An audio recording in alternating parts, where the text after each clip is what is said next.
यहाँ एक डरावनी खौफनाक कहानी है जो लगभग 100 शब्दों की है। काली हवेली। उत्तर भारत के एक छोटे से गांव कन्हैयापुर के बाहर एक पुरानी और सुनसान हवेली थी, जिसे गांव वाले काली हवेली कहते थे।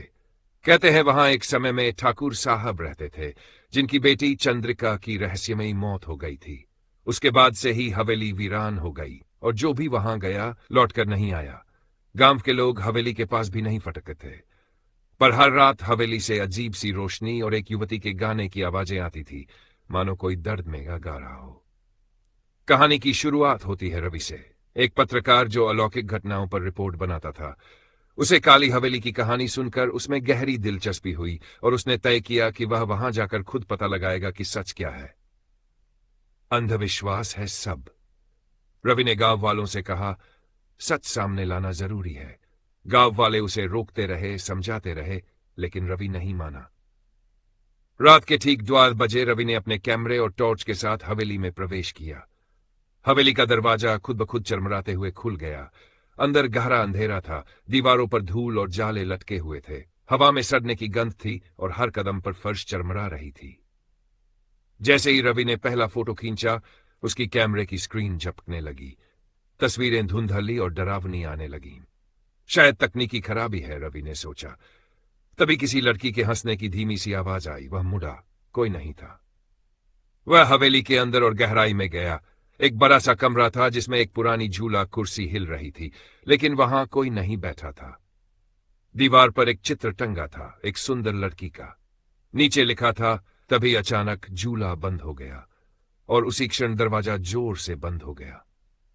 कौन है? रवि चिल्लाया। धीरे धीरे कमरे का तापमान गिरने लगा। उसकी सांसें धुएं की तरह दिखने लगीं और फिर एक लड़की प्रकट हुई, सफेद साड़ी, खुले बाल और आंखों में गहरा दर्द। तुम यहां क्यों आए हो? उसकी आवाज गूंजती हुई आई। रवि कांपने लगा, लेकिन फिर साहस बटोरते हुए बोला, मैं सच्चाई जानने आया हूं। क्या तुम चंद्रिका हो? लड़की की आंखों से आंसू बहने लगे और वह बोली, हां, मैं चंद्रिका हूं। मुझे यहां कैद कर दिया गया है, मेरे पिता ने। चंद्रिका ने अपनी कहानी बताई। वह एक साधारण लड़के से प्यार करती थी, लेकिन उसके पिता को यह मंजूर नहीं था।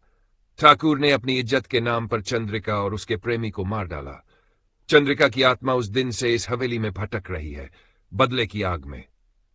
तुम्हें मुक्त करने का कोई तरीका है? रवि ने पूछा।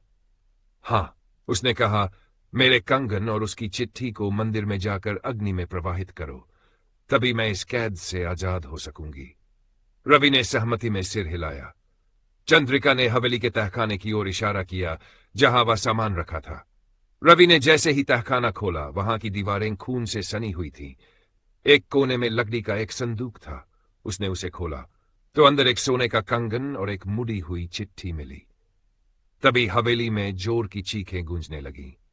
दरवाजे अपने आप खुलने बंद होने लगे। हवेली जैसे जिंदा हो उठी हो। रवि तेजी से भागा और हवेली से बाहर निकला। अगले दिन सुबह वह गांव के मंदिर पहुंचा और वहां चंद्रिका की आत्मा को मुक्ति देने की प्रक्रिया की। जैसे ही कंगन और चिट्ठी अग्नि में प्रवाहित हुई, आकाश में तेज बिजली चमकी और हवेली से एक कराहने की आवाज आई, मानो किसी आत्मा को शांति मिल गई हो। इसके बाद हवेली शांत हो गई। कोई आवाज नहीं, कोई गाना नहीं। गांव वालों को यह खबर मिली तो सबने राहत की सांस ली। रवि ने अपनी रिपोर्ट पूरी की, लेकिन उसने तय किया कि वह कभी दोबारा ऐसी जगह नहीं जाएगा, क्योंकि अब वह जान चुका था, हर कहानी में